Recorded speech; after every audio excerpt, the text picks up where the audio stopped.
Mutiara nasihat Abu Ubaidah radhiyallahu anhu. Segala puji hanya untuk Allah Ta'ala. Sholawat serta salam semoga tercurah kepada Nabi Muhammad Sallallahu Alaihi Wasallam beserta keluarga dan seluruh sahabatnya.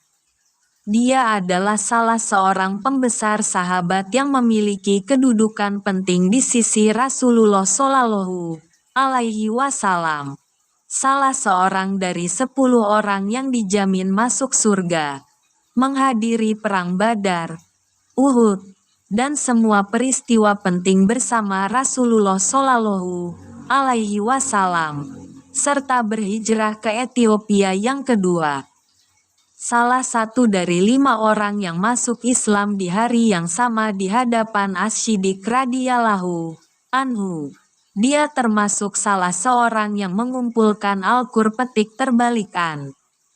Dia adalah pemimpin pasukan Islam saat Perang Yarmouk, yang Allah Subhanahu wa Ta'ala menghancurkan pasukan Romawi dan sangat banyak yang terbunuh dari mereka. Dia yang pertama kali salat sebagai imam di Masjid Damaskus. Dia adalah panglima tertinggi pasukan Islam di Syria. Rasulullah Shallallahu Alaihi Wasallam memberikan gelar yang diinginkan semua orang. Sesungguhnya dia adalah Amin, yang paling dipercaya dari umat ini. Abu Ubaidah Amir bin Abdullah bin Jarrah bin Hilal bin Uhaib al-Qurasyi al-Fihri radhiyallahu anhu.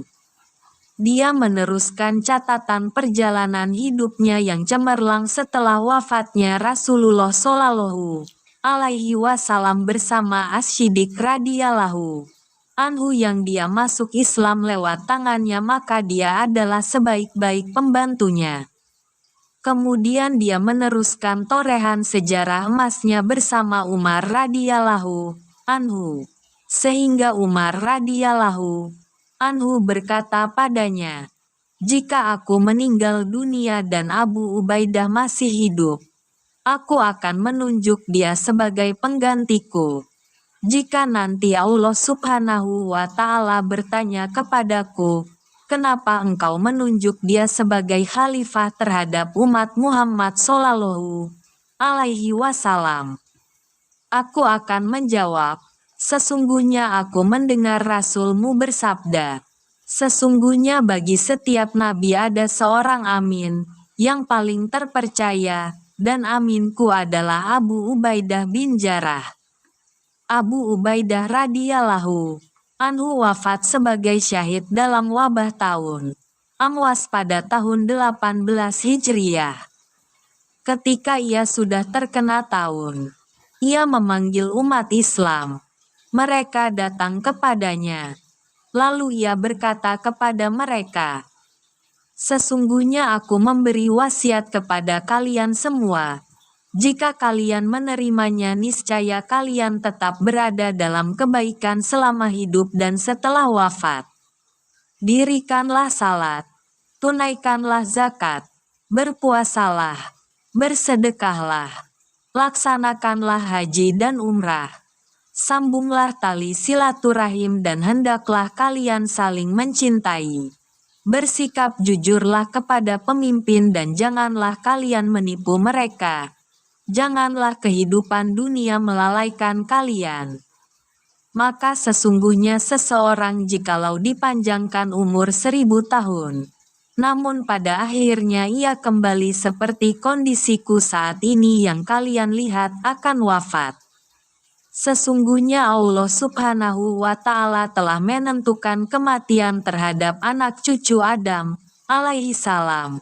Mereka semua akan mati. Yang paling cerdas dari mereka adalah yang paling taat terhadap Rabb-Nya dan yang paling beramal untuk hari kembalinya." Sesungguhnya mutiara nasihat ini mengandung beberapa nasihat yang agung.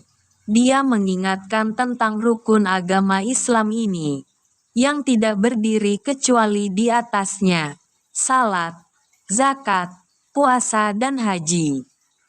Kemudian ia memberikan mutiara nasihat kepada mereka agar saling menyambung tali silaturahim dan saling mencintai. Karena sesungguhnya ini adalah salah satu sebab kekuatan umat Islam, yang bila mereka bercerai-berai, niscaya mudahlah bagi musuh menguasai mereka. Allah berfirman yang artinya, dan janganlah kamu berbantah-bantahan, yang menyebabkan kamu menjadi gentar dan hilang kekuatanmu. Surat Al-Anfal ayat 46.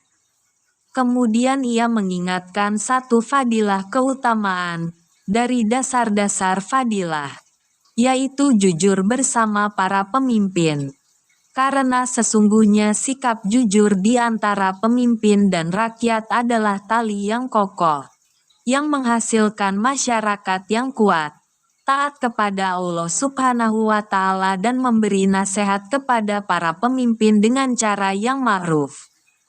Apabila sikap menipu sudah menjalar dan sangat lemah sikap saling menasehati di antara kedua belah pihak, niscaya nampaklah dampak buruknya terhadap semua umat.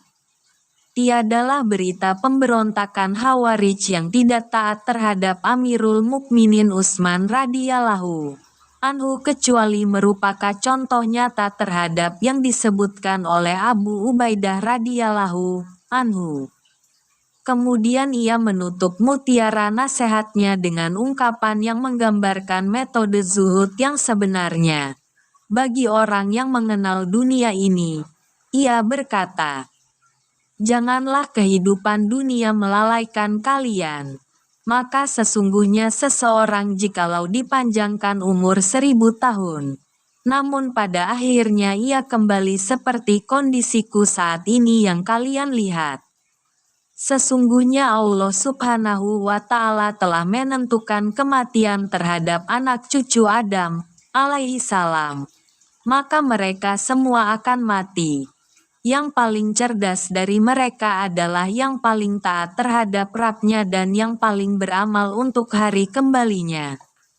Ia merupakan sunnah kehidupan. Orang yang hidup melewati kehidupan di dunia hingga akhirnya ia memasuki pintu kematian. Dan hal ini tidaklah menjadi masalah. Akan tetapi masalah sebenarnya adalah bagaimana ia datang kepada Allah Subhanahu wa Ta'ala.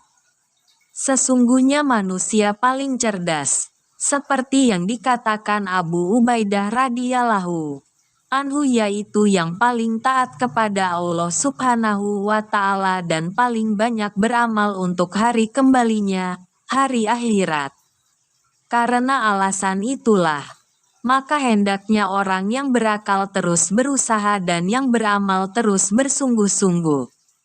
Pada hari itu nampaklah tagabun kesalahan-kesalahan, kita berlindung kepada Allah Subhanahu wa Ta'ala dari termasuk yang nampak segala kesalahan di dunia dan akhirat. Di antara mutiara nasihatnya adalah, tahlukah kebinasaan adalah, seorang hamba melakukan dosa, kemudian ia tidak melakukan amal kebaikan sesudahnya hingga ia binasa. Ucapannya di saat yang lain menjelaskan mutiara nasihatnya ini. Perhatikanlah, begitu banyak orang yang memutihkan bajunya, namun mengotori agamanya.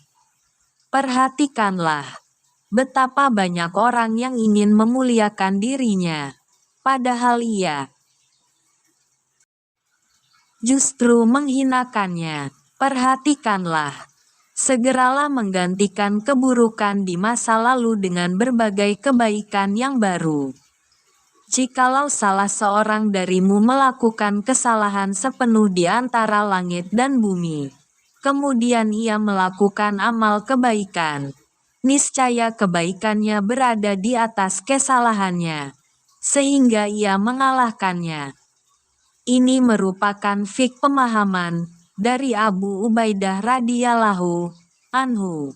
Karena sesungguhnya tatkala Allah Subhanahu wa Ta'ala memberikan kemurahan terhadap hamba-hambanya dengan melipat gandakan kebaikan, sementara keburukan tidak lebih dari satu saja, jadilah orang yang benar-benar binasa, yaitu yang keburukannya mengalahkan kebaikannya. Sebagaimana Nabi Muhammad Shallallahu Alaihi Wasallam meriwayatkan dari Allah Subhanahu wa Ta'ala dalam hadits, dilipat gandakannya kebaikan dan membalas keburukan dengan satu balasan saja. Dan beliau bersabda, dan tidak binasa terhadap Allah Subhanahu wa Ta'ala kecuali orang yang binasa. Tidak ada seorang pun dari kita kecuali dia bisa melakukan kesalahan dan dosa. Tetapi yang penting adalah bersegera menghapus dosa dengan kebaikan. Sebagaimana dalam hadits, iringilah keburukan dengan kebaikan, niscaya ia menghapusnya. Dan dalam Al-Qur'an petik terbalikan, surat Hud ayat 114 yang artinya, sesungguhnya perbuatan-perbuatan yang baik itu menghapuskan dosa perbuatan-perbuatan yang buruk. Itulah peringatan bagi orang-orang yang ingat.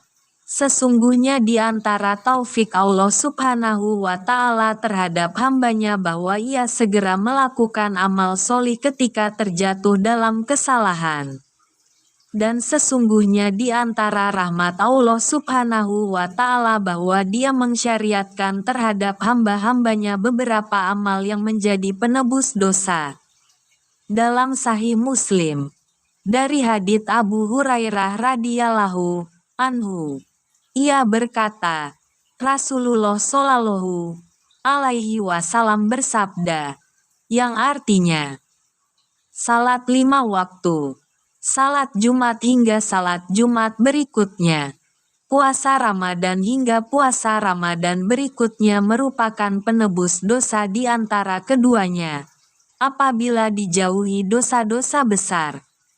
Dan dalam pujian terhadap para penghuni surga, Allah Subhanahu wa Ta'ala berfirman dalam surat Ar-Ra'd ayat 22 yang artinya, serta mereka menolak kejahatan dengan kebaikan.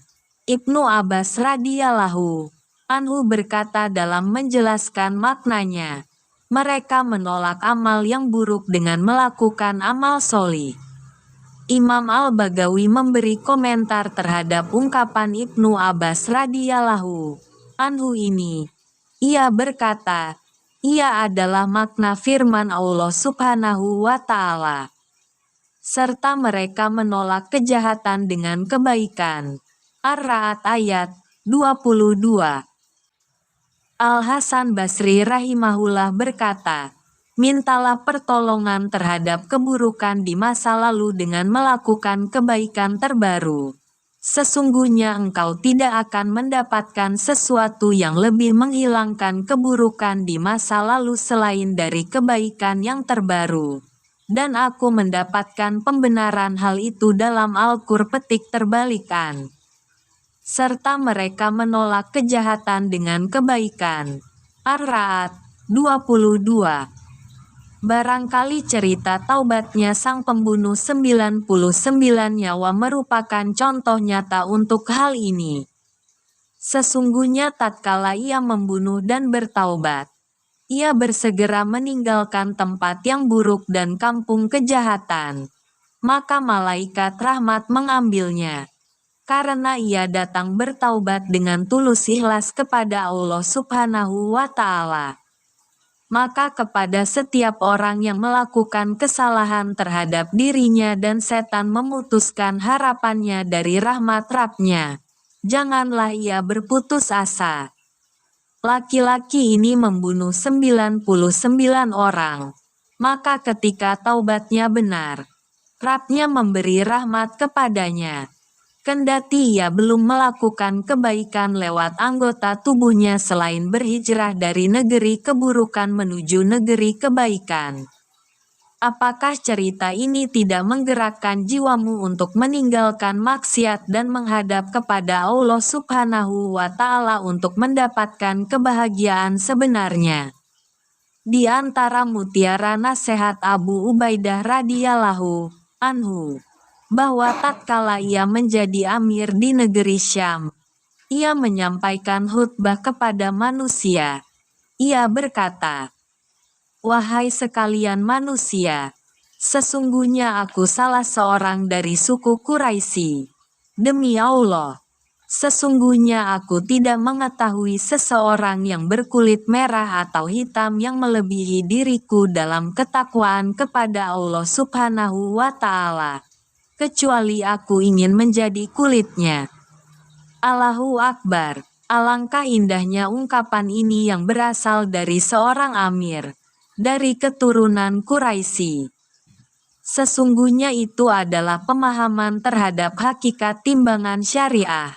Adapun perbedaan lainnya yang di luar kekuasaan manusia, maka sesungguhnya ia tidak ada nilainya di sisi Allah Subhanahu wa Ta'ala. Apakah ada yang bisa menolong Abu Lahab ketika ia kufur? Padahal ia adalah paman Nabi Muhammad Shallallahu Alaihi Wasallam. Apakah ada yang mengurangi kemuliaan Bilal Al-Habasyi, Suhaib Ar-Rumi, Salman Al-Farisi ketika mereka beriman kepada Allah Subhanahu wa Ta'ala dan mempercayai Rasul-Nya? Sesungguhnya ia adalah risalah yang disampaikan Abu Ubaidah radhiyallahu anhu dari mimbarnya sementara ia seorang amir gubernur untuk memberi penekanan terhadap masyarakat umum yang sebagian mereka merasa tinggi karena mendapat kedudukan dalam pemerintahan. Padahal keutamaan sebenarnya adalah dengan takwa, bukan dengan jabatan atau keturunan. Semoga Allah Subhanahu wa Ta'ala meridai Abu Ubaidah Amir bin Jarrah radhiyallahu anhu dan mengumpulkan kita bersamanya di surga dan bersama para wali yang Allah Subhanahu wa Ta'ala telah memberi nikmat kepada mereka dari kalangan para nabi, siddiqin, syuhada dan orang-orang solih, dan mereka adalah sebaik-baik teman.